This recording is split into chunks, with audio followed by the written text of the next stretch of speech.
Hello and welcome to Spooning with me, Mark Wogan. We are here in Home Slice in the City of London, which I have a mild connection to, but let's not dwell on that, okay?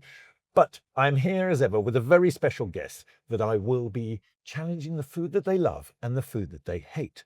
But who is my very special guest today? Well, I mean, he occasionally lives in a big castle or a big country house. He's friends with a small furry bloke. And, you know, he's also written a book, which he's here to talk about. But will you please welcome my friend, Hugh Bonneville?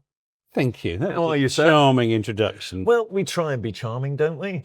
No, you said Life's you were too short. Life's far too short. You said you were a bit warm. Is it hot back there? It's hot back there. I've been cooking up a storm for you, and I want to get straight into it. Okay. Because we've got a lot to get through, Hugh. Okay. I mean, we are going to talk about Rory Sparks Mm-hmm. and the elephant in the room. Thank you. But first of all, down here, I have a sort of homage to Downton in afternoon tea. Oh my But God, look at it. Each dish on the afternoon tea is representative of something Okay. in your life. Okay. Okay. So if we go all the way back to the beginning, ironically, you were born in Paddington and Yes. ended up starring in Paddington. Yes, funny that. But, and there was one childhood story about a certain sandwich.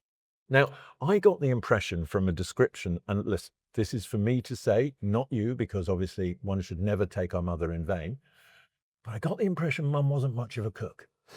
Well, actually, what she was a cook in that very sort of heavy, stodgy 70s way. But hold on a second, that description of that chicken dish with, Oh yeah. I mean, that, like you say, it was heart attack in a plate. Yeah, it was absolutely delicious. It's what is it? Condensed chicken soup. Yeah, Campbell's chicken Soup. chicken and mushroom soup. Yeah, broccoli, chicken breast, cheese, and huge amounts of mayonnaise, all sort of baked. Where did the mayonnaise come into it? This is the bit, from a chef's point of view, I was like, mayonnaise, really? It was extraordinary. But you used to go around to friends' house for sustenance. And one of these extraordinary things was which I have here for you on this side, is the grated cheese and tomato ketchup sandwich. Tell me about the story behind that. Well, David Boris, who lived a couple of doors down, and his sister Nicola, it was a sort of, I think it was a Thursday afternoon treat. I'd go for tea there when Mum was at work, and if we were lucky, it was the greatest delicacy I'd ever tasted. Are we going to go for it now? I think I am. I've never had this. I made this for you this Ketchup morning. with grated cheese. Ketchup and grated cheese. Oh, come on, Mark. I mean, It's amazing. it's all right. It takes me back. Now, going back a bit, obviously, we know you as an actor. And one of your early roles, and I have to mention this mainly for Johnny, the producer, because he is an obsessive. You were the head teacher in EastEnders. Oh, yeah, that was because I thought the chances of my being cast in EastEnders were fairly slim as a regular. And Do you think it was because you had a slightly more? slightly posh accent. But a mate of mine was directing, I was working with him. A mate of mine was directing EastEnders, a block. Mhm. And I said, if there's ever any chance of me turning up in this, I would love it. And he said, there's one scene as the headmaster. And I think it was the headmaster, I can't remember of whom, but he's now about 50, the character. So it was a long time ago. And I remember turning up. Hold on, wouldn't we both be able to play that role now? No, the character who's, it's the headmaster of a Oh, I see. a boy who was Wendy Richards' son in the show. And she turns up to school to say, he's been having a tough time or something. And I say, I quite understand. Yeah, Martin Fowler. Was it Martin It Fowler? must have been Martin Fowler. I can't remember. I mean, my wife cried when Mark Fowler left the square, but she gets emotional over very strange things. Luckily, not me. Now, here I have my own childhood version of that sandwich. See, I've eaten, You finished I've eaten yours? it. Even it. I haven't had breakfast. I'm saving myself. I'm not having that. So this one here, which plays to one of your favorite things but the sort of quick snack as a kid was the salad cream sandwich. Oh, Go on, have a go on that. Salad cream, but with anything else? No, just it. Salad cream. Oh my God. I mean, I love salad cream. Careful it doesn't drip on that very fine sauce, Yeah. sir. Yeah. With enough salt. Oh, hold on. I mean, I I'm love not sure about that I face. am the world's strongest advocate for salad cream, which is much maligned. Yeah. But even I think I draw the line at that. Was this a staple in your house? Not in my house. I would say that was what got eaten when I still drank. Oh, okay. Because it was just an easy snack. Yeah, it's just like, oh, yeah. I'm quite taken with it. Next up in your career, we have the brownie.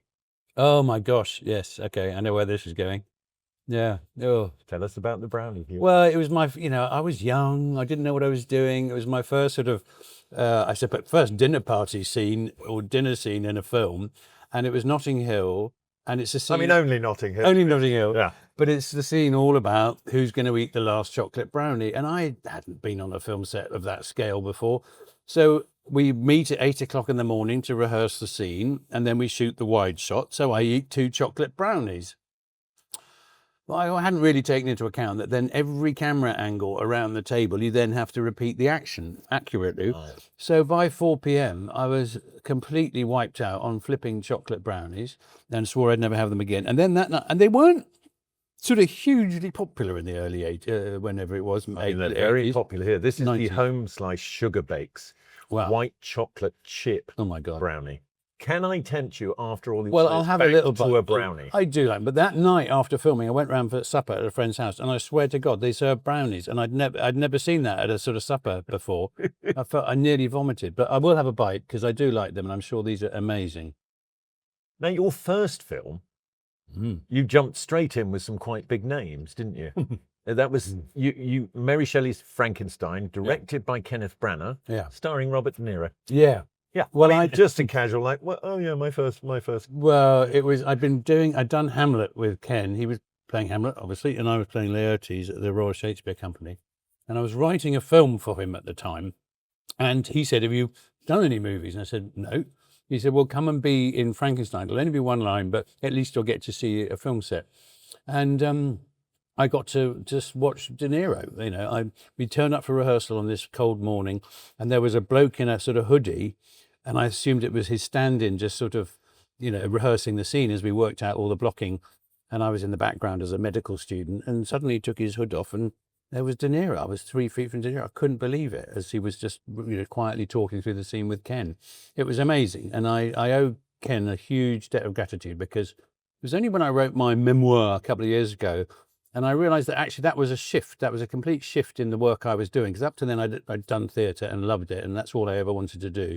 And then just by being introduced to that world through Ken, I started doing more TV and film. Yeah, because you were sort of 10-year overnight movie success, weren't you? Slow burn. Slow burn. But I mean, those who burn slowly burn brightly and for longer. Right. And so EastEnders, Brownies. But what I want to talk about is you talk about cream being a problem. And seeing as it is afternoon tea, I've got you some scones there with clotted cream. Now, you're looking like there's no flipping way I'm eating. Well, I'm a bit conflicted. I always used to say, "Oh, I'm allergic to cream. I can't have cream." I think what happened was I probably ate an entire tub of cream when I was 6 and vomited or something like that. Okay. Because I've always had this suspicion. And of course, it's in so many things. And of course, when it's, in a scone or something like that, it's completely delicious. But you see the amount of cream there. I mean, again, it's another heart attack on a. Yeah, but you see, I think when it comes to a scone, not a scone, right? Half a measure is avail us nothing. So you're all in with it cream. Is cream first. I had this discussion with Chris, the cameraman, before. Right. He's a jam first person. I said, please leave my immediate vicinity. Yeah, I think you're probably right. Yes, because otherwise you wouldn't see it. Well, I mean, what's the point? Yeah, what's the point? Yeah. But that is a humongous amount of cream. So what you're saying at this stage, we've hit the first thing to which you would say no. Yeah, and That's disappointing. Yeah. I mean, It looks lovely, and I do like scones with and I sometimes put a bit of cream on, but not that much. One of your other roles that's sort of a cake because it gets repeated a lot, that always pops up and you go, oh, there's Hugh, is the Bond movie. No, yeah. Where you played a sailor. Yeah. I mean, that was early on. What was that, 97? That was 97. It was Bond 18, as it was glamorously called on the script. Tomorrow Never Dies. And it became Tomorrow Never Dies. And yeah, I'd gone to the interview to meet Roger Spottiswoode, the director, who said the Chinese Navy are taking on the British Navy in the South China Seas at the climax of the movie, and we're looking to populate the scenes with sailors and naval officers and all that sort of thing. So I thought 3 weeks on a sunbed in Thailand, it's going to be marvelous. Yeah. It was 2 days in a simulator in Portsmouth. Right. And all the other extras were naval cadets who did these drills day in, day out. We're all sitting there at these sort of tumble dryers, radar things. And I was so excited about being in a Bond movie that I swear, if you ever watch it, every camera angle, I'm staring at the camera, virtually waving at Mum. If there's a camera over there, I'm still doing that. I find an excuse to turn around in every camera angle, and then I say my one line.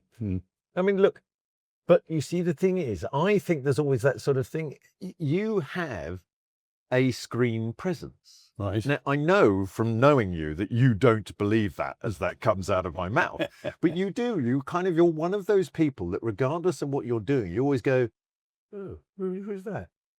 And therefore, it's sort of, when you then started appearing in more things, it's sort of field, what the hell am I talking about? Why not? Field, in a field. It felt familiar. Okay. And you have, over the years, just become incredibly familiar to us all with the different roles. I mean, as I say, it seems to me that your career seems to go in 10-year blocks. Oh, okay. So theatre for 10 years, into movies 10 years, takes 10 years to win your first BAFTA. Well, I've never won a BAFTA. Nominated, sorry. In my mind, always a winner. And that was for Iris. Iris, yeah. Which was a very different role again, wasn't it? An opposite Kate Winslet. Yes, that was a fascinating experience because John Bailey, the character, had a stammer, and Jim Broadbent was playing the older version, and the story cuts between the two.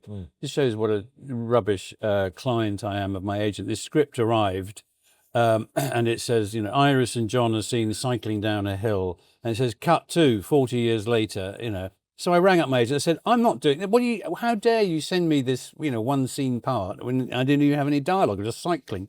And she says, have you actually read the script? I said, well, I don't need to. That's it. I'm not. She said, no, it cuts back and forth throughout the movie to the, younger and older. So that put me in my box. But read it properly, Hugh. Yeah. You did study at Cambridge, but would you describe yourself as an academic? No, not at all. No. How the hell did you get to Cambridge? Because I'm definitely not an academic. And you weren't mad on school. You didn't like school. No, I didn't mind it. I have a weird sort of relationship with the memory of it.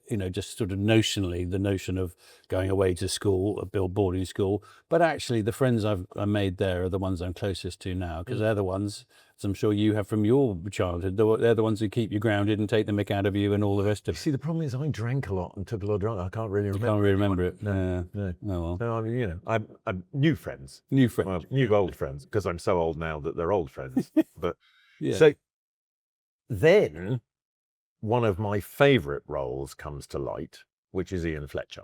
Yeah. Which, yeah. I mean, having grown up in the family that I did, and my father's relationship to the BBC and his, what should I say, slightly disparaging view of management within the BBC. Yeah. It was much loved in our house, that we're talking about W1A. W1A, yeah. Because it's just plain funny. It did. And we'd done the previous incarnation called 2012, which was all about the Olympics. And really, I mean, much as though many, many people at the BBC came up and kept saying, you've made a documentary, not a comedy. Yeah. It really isn't specifically about the BBC. It's really about management per se. Yeah. And I always say anyone who sat on a church hall committee or a FTSE 100 boardroom will recognise the dynamics of those meetings. But Ian Fletcher is coming back, isn't he? Ian Fletcher is now coming back. He's now been parachuted into a major international football organisation, which I can't name for legal reasons, and as head of integrity to sort out any issues that may be overhanging from Qatar. Because, I mean, one might argue that role, he could easily go back in and do that role in the BBC at the moment. But we won't dwell on. He could. No, he gets around, Ian, and it's an adorable character. It's also the hardest job I've ever done. And each time we do it, I say, I'm never doing it again. Why is it so hard? Because the dialogue, every and is scripted. And it looks sort of, some of it looks improvised, but it's really not. And it's incredibly disciplined. And therefore, and because the language doesn't make sense, because people tend to say, yes, no, well, but yes, of course, or which is different from yes, well, no, but of course, yes. And so having to learn those rhythms is really hard. And I hate John Morton, but I also adore him because he writes and directs it all. And he's got such an amazing ear for dialogue and absurdity, and indeed for situations which usually come true. Creating he's like the Nostradamus of comedy. Well, he sort of is in the case of 2012. The first episode was all about the countdown clock going the wrong way, and then stopping, and sure enough, on the day that the first episode was broadcast, Boris Johnson, as the mayor, unveiled the countdown clock in Trafalgar Square, and within a few hours it stopped. So then, in a weird sort of meta world, I was asked for a comment as Ian Fletcher, who was helping to organise the games, and I said it hasn't stopped; it's merely paused to reflect on the greatness coming ahead, and all that sort of stuff. So Ian always tries to get people out of trouble, normally himself. Now, we wouldn't be able to get through this interview without mentioning, I don't know if you recall a role as, what was his name? Is it the Earl of Grantham? Okay, yeah, sure. Yeah. And that is 15 odd years on and off, of your life? On and off 15 years, yeah. It was extraordinary. Yeah. And it sort of, again, you're sort of catapulted into a different sort of realm of fame. And that pushes you, suddenly you're very famous in America because it drops really big in the States. And you end up at the White House. That was quite funny. The White House had put an invitation out, and I think the only two people who weren't filming that week were myself and Elizabeth McGovern. So we went over as sort of representatives. It was when David Cameron was meeting Obama, and there was a sort of hands across to see, aren't we all marvellous? And so there were people from the arts and from business and, all sorts. And we had this extraordinary day at the White House, having lunch at the State Department with Hillary Clinton, and then... What's the food like? It's pretty good. I remember having bison for the first time at the White House dinner. That was quite something. And John Legend played, I think, and Mumford and Sons. It was an amazing day of, as I say, I suppose, sort of soft diplomacy of the different strands of culture and business coming together.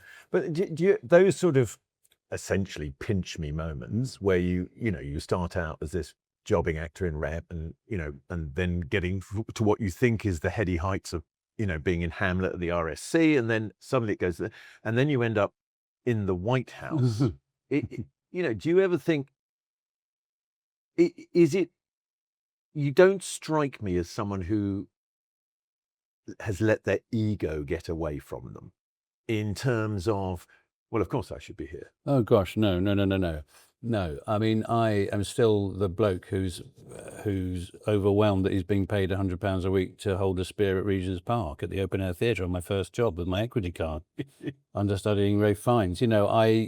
I'm amazed at what has come about, but it sounds such a cliche for actors to say this, but my real home is theatre. That's what I grew up with. But you hear that then and again. It's, one of my favourite podcasts is Smartless, which is the Jason Bateman podcast that he does with, I forget the other two guys' names, right. Sean, who was the guy from Will and Grace, and Will Arnett. Oh, yeah.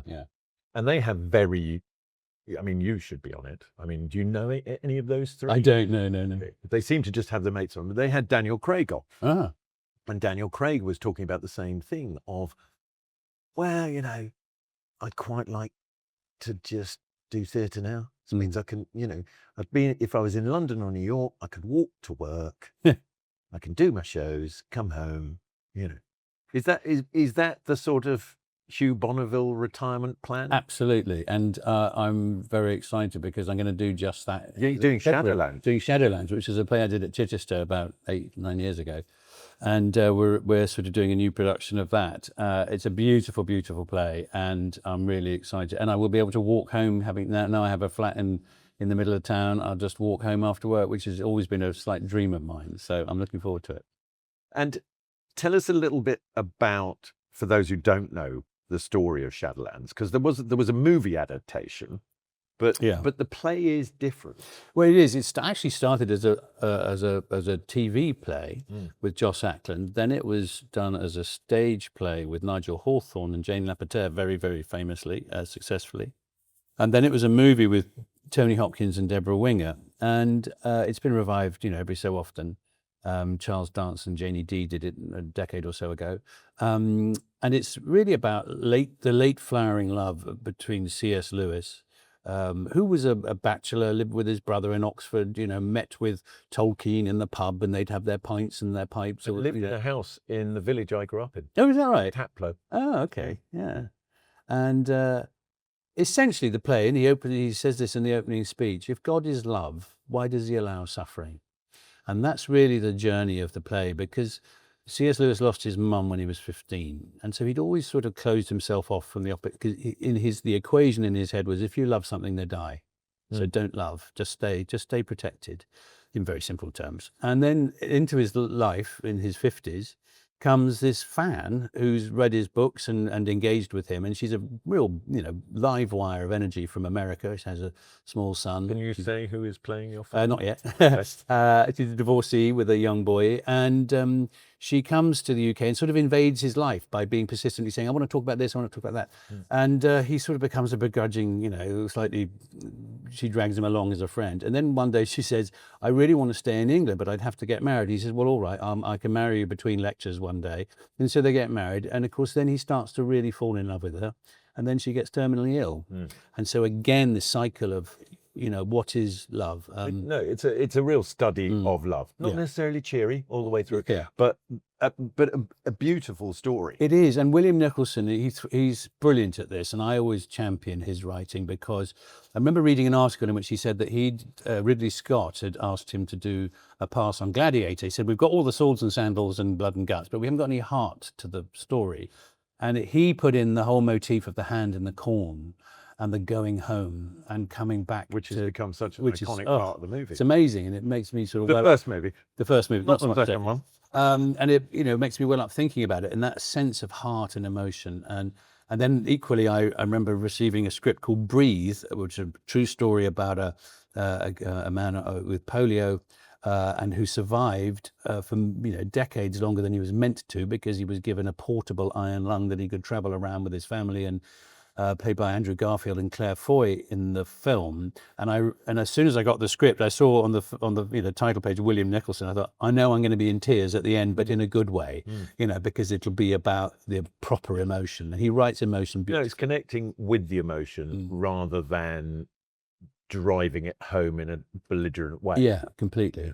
No, he's a great skill. Now, we're going to switch pace a little bit here and talk about your little furry friend, but via the medium of the marmalade sandwich. I spotted that one earlier. Yeah. Now, I've gone for I assume, rightly or wrongly, that Paddington is a Seville orange kind of guy. Okay. Oh, that's nice. You see? That's very good. But let's face it, marmalade is an acquired taste. Yep. And a few years ago, when the late Queen died and all those Paddington bears were left outside the palaces, the Queen consort, she was then, her office, gathered all the soggy bears up, cleaned them, and then put a new label around their neck saying, not only please look after this bear, but this is from the Queen. And so all these new bears were going to be redistributed to children around the country who maybe didn't have a bear or a toy of that sort. And so there was a moment where we gathered at a Barnardo's school in the East End with Her Majesty and myself and Maddie from the film to read a bit of Paddington to some children. And of course, the organisers presented all these 4 and 5-year-olds with plates of marmalade sandwiches. And this was not a great photo op, because seeing a 4-year-old taste marmalade for the first time, go, oh, it was really funny. Bless them. But I quite like it in moderation. The Queen as she is now. I was listening to Chris Evans this morning on the radio, and he was talking about it, and he's right. And because you know her, and she's brought a sort of gentleness to the royal households that perhaps wasn't there before. Mm-hmm. And that story you just told there is such a great example of the kind of person that she is. Well, I don't know her very well at all, but I've met her on a few occasions. In fact, thanks to Chris Evans, because his 500 words project, which he started many years ago, gradually grew and grew. And she got in touch with him. She heard about it on the radio and said, I'd like to help this. The idea of encouraging children to use their imaginations and to write and literacy generally. He was back at the palace yesterday. He was back at the palace yesterday, so I don't know what's going to. You know what Chris is like. He's always cooking stuff up. Now, I want to get to Rory. Okay. Now, is Rory semi-autobiographical? Yes. There's a bit of humor in Rory. Yes, We're talking about Rory Sparks, of course, and the Elephant in the Room, yeah. which is your new book. The more I talk about the book, the more I realise that really all I've done is sort of copy and paste my childhood. Literally in one case, because there's a bit in my memoir where I talk about arguing with my sister and how elder siblings are really just designed to annoy you and vice versa. Yeah. And how one episode ended up with me chasing her around the back garden and then her running inside, slamming the glass kitchen door, and me spotting a sledgehammer. And the rest you can paint for yourself. But it's not a side of Hugh we get to regularly see. But I stuck that in the children's book and realised it was a direct lift. So yes, there's a lot of Hugh in Rory, no question. Now there is quite a lot of food in the book, and this is where I test you. Okay, gosh, I've forgotten that. So here I've got some ginger biscuits. Who would be muttering about ginger biscuits in the book? Oh my gosh, I've completely forgotten that. Muttering about ginger biscuits. It might be Dad. No. Oh gosh. It was Claire. It was Claire, yeah. Sister Claire. Yeah. Right, okay. So we're going to go over here now to this croissant. Whose hair was like a flaky croissant? She's Madame Lowe. Yes. Who is sort of slightly based on my great aunt, who did have a hair like a croissant. But Madame Lowe was a real person who lived in my street and who ended up in a siege situation on the roof of her house. Yeah, I won't spoil the why, but it ended up with the policeman saying, "Could you please come off the roof?" And she had to be sort of hosed off. It was very dramatic.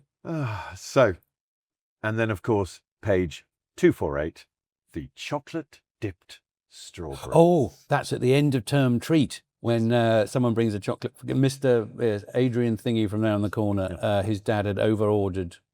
This is a very gentle way, Hugh, of us checking whether you wrote I actually wrote it. Yes. No AI was used in the writing of this book, I assure you. Well, listen, we've got to that time in proceedings where I am going to hand you this fetching eyelash. I love it. I love it. And you will have to be blindfolded, I'm afraid. Okay, so here we go, because I'm going to move the afternoon tea out of the way. Okay. Bring in the first spoon. Now, here we go. So, this is our first spoon of the proceedings, and I'm going to feed it to you. Okay. All right? So it's a trust exercise. This one I'm going to put it in your mouth and you've got to take a bite. So open wide. Here we go. Bite. Now tell me, what have we got there? Oh God, that's good. Isn't it? If you could give us a little no, sorry. feedback, I'm that'd trying be to- marvelous. What flavors? Textures? It's sort of bready doughy, but it's not. Pretty doughy. Well, I'm getting some cheese in there. yes. You recognise bread, cheese. Cheese. What could it possibly be? Well, could it be a cheese toastie? Yes. Come on, Oh. take it off. Take it off. Okay. Take it off. So you have said yes. that a cheese toastie is everything. Yeah. And this is my version. All right. So Really? this is what I call the Monte Cristo sandwich. Have you ever had one of these? So it's grated cheddar cheese, Yeah. ham hock, Yeah. pickled onion, Oh, I knew it was a pickle. Yeah. and then you dip it Mm. in egg and fry it Oh my in God. butter, Mm. and then you finish it with a little bit of honey. That is extraordinary. Hmm? I mean that is the king of toasted cheese. that is. I mean that's quite involved. With the exception of the Nettlebed cheese shed. How do you mean? There is the cheese shed at Nettlebed, which is up the road from where I live. And what I love about that place is, and I've discussed it with many of the guests here on Spooning, and some of them have thought I'm mad, and others have gone and realized I'm right. So the cows are there, the creamery's there, and they make the cheese toasties here. They're greatest cheese toastie ever made. Oh, so they make the cheese toasties, not just the Yes. cheese. Oh. Now, obviously, And do they use this sort of method? no, they're just, the sort of panini grill type thing. Now, obviously, I would love to go there with you and your good lady, but Let's do it. since you've been dating one of the country's, the world's leading vegan influencers, You know. Yeah. I mean, I've sat next to Heidi. She's not vegan. No, it's made up by some stupid. I mean, honestly, hilarious. Anyway, thank you for letting us clear that one up. Yeah. So just to be clear, Heidi is not a vegan. Heidi is not a vegan. She has a great empathy, and she has I think in the past she might have been vegan, but she's pescatarian, and she applauds anyone who has their own food choices. I think we're allowed to say that, aren't we? Yeah. But she's not and what's an influencer? I find this word influencer, it's like Simon Pegg once said that being called a celebrity is like having the word tattooed on your forehead. And I think influencer is in danger of going down that route as well. Way ahead of that. It's way ahead of that. Anyway, she's neither a vegan nor an influencer. Excellent. Well, I'm very glad we cleared that up. Thank you. And we're going to move swiftly on to your second. Okay. Second Eyes dish. down? So, yeah, eyes down for a full house. Okay, right, Here we good. go. Very good. Right. So There were so many flavours in that. It was extraordinary. oh, you think those had flavours, you? Wait until you have this one. Okay. Here. Right, open my mouth again. You open wide. This is coming in on a spoon, just Okay. to warn you. Okay. Okay. Open wide, bit wider. Oh, hold on. Oh. Now, tell me about flavours. Oh, my Textures. goodness. Well, crunchy. Mhm. A bit of spice Mm-hmm. kicking in. Mm-hmm. Any flavours sticking out? Any ones that I'm really so bad at show up? describing. Oh, give me a clue. I mean, it's You get sharpness. I'm getting sharp. Yes, Yeah, very which sharp. might be It's a- lime, maybe. Oh yeah, okay, lime. Thank you. And a kind of chlorophyll sort of plant type. Yeah, it's a sort of. I was going to Coriander? say. No, you see coriander. I can't really get the coriander. Is it like a little broccoli spear or something like that? Well, you might want to take it off Okay, well, I'm going to make them right Twitter because myself. that is okra. Oh,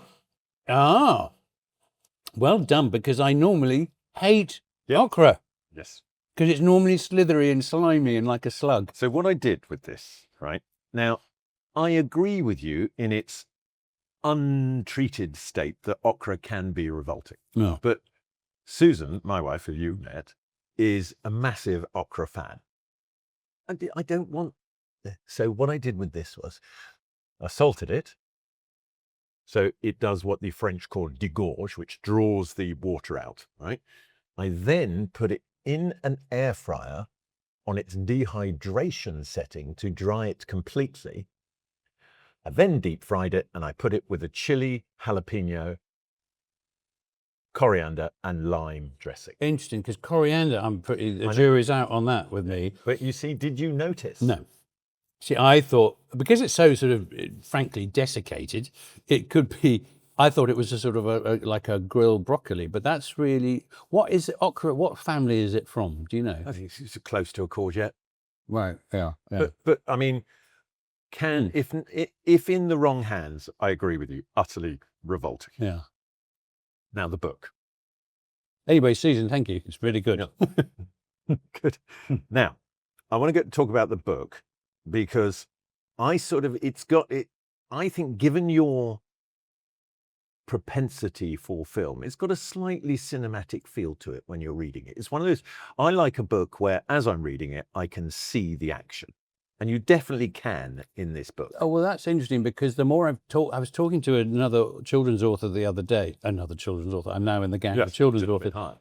But do you have like a coven you all get yes, together? yeah, we do. Led by David Walliams. Yeah, and we all have very small chairs. But we were discussing, how one writes, and I can't help but see it visually. Like when you read, you cast a book in your imagination or when you're reading it. Always. And so, yeah, I definitely saw the places, saw the people, see the seasons, the context. So, and I'm sure that's come from, decades of reading scripts and that first stage of the proceeding, having to imagine it. Have you cast Rory? Who's going to play Rory in the film? I've no idea. I don't know who no, because he's very tall. Unfortunately, all our children are too old. Exactly. He's very tall and red, and it's very important that he's red-haired. And see, I was quite dumpy as a kid, and of course, you can't write about being dumpy. So I think you have to say, is it overnourished now? Oh, is that? Oh, that's quite good. So I wanted to make him different and stand out and feel a bit awkward, and so therefore, it takes him a while to realise that his very difference is what makes him appealing. So, do you see yourself playing the pet? I could play the elephant. Oh, yeah. Okay. And you've already nodded in the book to another one. Yes. Have you written that already? No, I'm literally starting it this afternoon. Yeah. Straight out of here. Straight home. I've been sort of thinking about it for ages. It's because I'm going to do 3 books, and the second one is called Rory Sparks and the Spy Who Loved Tea. And it involves a spy network, which may or may not be a sleeper cell in his street. He discovers a sleeper cell.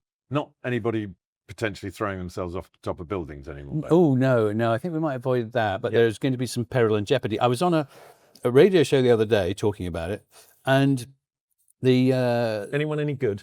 Actually, well, it was Andy something on Talk Sport. I mean, why I was on Talk Sport, I don't know.